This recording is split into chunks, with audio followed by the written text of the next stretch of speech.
Hello, my name is Jennifer Saboda, and I am presenting a feminist theoretical review focusing on the importance of feminist narratology. Within this review, I will emphasize the role of critical feminist theory as a lens to be used within the framework. Why feminist frameworks in narrative? Within feminist narratology, the premise is to make sense of one's life, plan for the future, and construct ourselves and our identities through stories.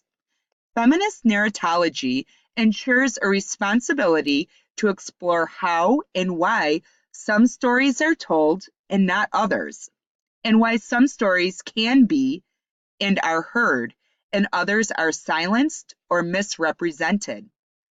Feminist frameworks also go beyond the story by interrogating all storytelling, specifically with the exploration of women's stories through topics such as rape, interpersonal violence, mothering, asylum seeking, and trafficking. According to Woodowitz, asking questions enable us to look beyond hegemonic stories and currently circulating narrative frameworks to explore the background and context to these stories and to open up other possibilities for women's storytelling. Feminist frameworks are mindful of gender and intersectionality in contemporary stories, and it is imperative that we respect women's voices while asking questions about why and how they tell the stories they do. So, why is feminist narratology important? A major feminist contribution to research has been to challenge particular ways of knowing and the assumptions that underpin traditional epistemological positions. It also opens up spaces to see the potential for new and different stories while demonstrating the importance of dominant narratives and women's resistance to those narratives in their own storytelling. Fraser and McDougall emphasized that participants in narrative and feminist qualitative studies are often encouraged to be active agents, exploring subjective meanings and experiences that have been ignored or silenced in previous research, allowing for new insights and awareness into social processes. Feminist narratology is important as it means taking care to connect the personal with the political and understanding the effects of social problems in ways that do not hyper-individualize, denigrate, or pathologize the people who experience them. The feminist narrative researchers studied included Jo Woodowitz, Tina Miller, and Natasha Mothner. Miller focuses on the importance of developing a theoretical rationale when choosing a narrative research approach. She also uses the narrative turn, which emphasizes broader shifts associated with complex social worlds, epistemological challenges, and feminist responses. Natasha Mothner uses a post-humanist performative methodological approach which uses open-ended practice embodying specific conceptual assumptions that help create realities. On the contrary, Woodowitz argues against attempting to validate authentic stories due to the risk of excluding stories that do not fit.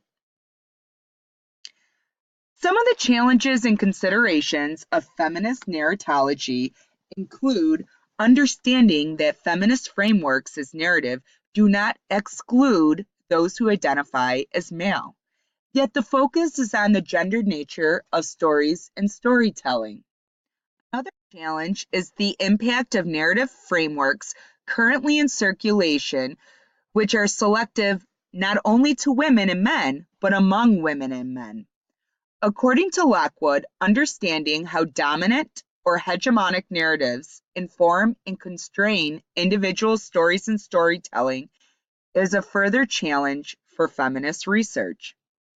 Furthermore, Questioning a stories can be a very difficult or uncomfortable position to locate oneself, as it risks accusations of silencing women and denying the realities of women's lives, or even accusations of speaking for the oppressors of women. Given this, Woodowith states that there is a danger of speaking for others and the promotion of singular or dominant stories. It silences other voices and renders other women's stories invisible, unreal, or unauthentic. In the 21st century, we are informed by a therapeutic culture which is focused on self-help and self-development literature. According to Woodowith, these inspirational and life-changing texts promise women a brighter, happier, healthier, and more successful life if they are only willing to identify their failings and look to themselves for the cause of and solution to any unhappiness or dissatisfaction in their lives. Within damaged narratives, authors of these stories are encouraged to construct themselves as damaged and in need of healing, rather than celebrating or valuing their experiences, render personal experiences irrelevant to the construction of such a narrative. Some of the dominant narratives available for women today include literature such as You Can Heal Your Life, Coming Home to Self, Healing the Primal Wound, and Self-Esteem for Women, a practical guide to love, intimacy, and success. According to Martin Ponce, narratology began with classical structuralism-based narratives dominated by male theoreticians and male writers, which transitioned to post-classical narratology, emphasizing gender, sexuality, social context, and the role of readers in making meaning. Essentially, the question asked, what does it mean to tell stories and theorize about a certain group's experiences? According to Fraser and McDougall, in the 1960s and 1970s, the feminist movement influenced the academic interest in narratives through their rejection of dominant stories standing as normative and insistent on the voice of the marginalized being heard. Narrative feminist research challenges and recognizes the historical tendency to marginalize, if not ignore, women's experiences and accounts of experiences. Susan Lancer, in her classic 1986 essay Toward a Feminist Narratology, rightly claimed that until that point, narratology and feminist studies had ignored each other. Histories of women's writing or narrative and gender were too narrow. Carolyn Heilbronn, in her 1988 influential writing of A Woman's Life, had similarly segregated the entrenched gender plots of biography, suggesting that only in the last third of the 20th century might a woman's life be written as an ambition plot. Woodowith emphasizes that it is important to recognize the context of telling and hearing stories and the location of both tellers and listeners in contemporary stories. Liberal feminism is the first feminist theory that focused on the importance of equality between men and women, that removes barriers that prevent the full equality of men and women. Within this framework, gender equality does not require changing the structure of society. The main focus of this theoretical approach is on the similarities of men and women, with the assumption that if they are treated the same and are provided with similar opportunities, there will be no gender difference in behavior or attitudes.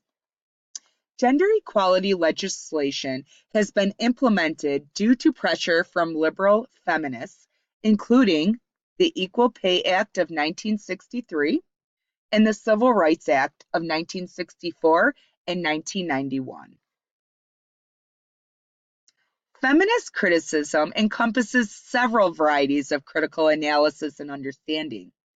Various critical feminist theories include dominance feminist theory, cultural feminism, pragmatic feminism, socialist feminism, postmodern feminism, critical race feminism, and lesbian feminism.